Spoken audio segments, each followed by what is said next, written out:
Good morning. I'm Pastor Steve. Welcome to our time of devotion today. I'm glad you could be with us. Sometimes I sit here and wonder, how do we get it all right? There's so much to do as a Christian, to do the right thing, to live right. It all starts with having a right heart. And when God wrote his 10 commandments, the very first commandment really establishes a lot for us. Jesus said that the greatest commandment was that we love God. And I want you to listen to the first commandment from Exodus 20, verses 2 and 3. It says, I am the Lord your God who brought you out of Egypt, the land of Egypt, out of the house of bondage. You shall have no other gods before me.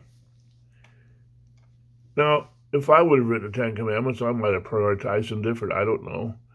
I might have thought the most important one was you shall not murder, or you shall not steal.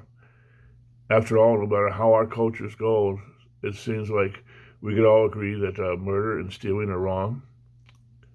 It's interesting that God begins the 10 Commandments with, I am the Lord your God who brought you out of Egypt, and going on to say, you shall have no other gods before me.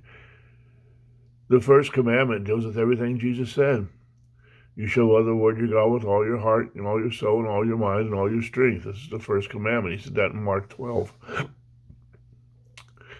But if we get this down, then we'll have the 10 Commandments working in our lives.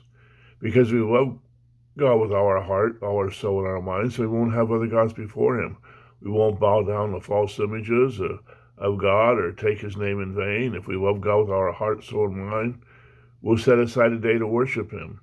We won't steal from others or lie to them or murder them and so forth. The reality is, if we love God, then we'll do the right thing and we'll want to honor him in the right way.